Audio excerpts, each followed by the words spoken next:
Welcome to Chillin' 101. We hope this video helps. In this video, I will explain how to make an HSN-wise summary. First, gather all relevant transaction data.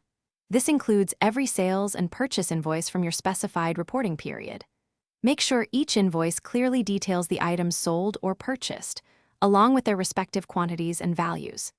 Having complete and accurate records is the foundational step for a precise HSN summary, ensuring all subsequent calculations are correct and reliable. Understanding HSN codes is vital for accurate summaries.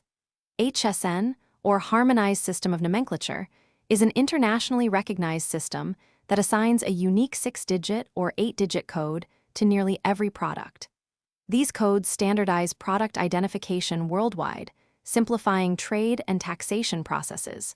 Correctly identifying the HSN code for each item in your transactions is a critical step, as it directly impacts how your goods are categorized and taxed. Now, let's group and calculate your data. Begin by organizing all your collected items according to their unique HSN codes. Once grouped, for each HSN category, sum up the total quantity of goods transacted. Then, calculate the total taxable value for that specific HSN. Finally, determine the total tax amount applicable to each HSN code, ensuring all figures are precise for your summary. To finalize your HSN summary, compile all the grouped data into a clear, structured report.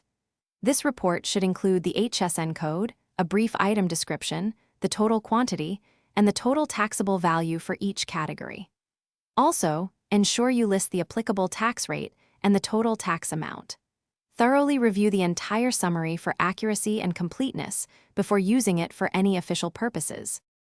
Thanks for watching. Consider subscribing if we helped you.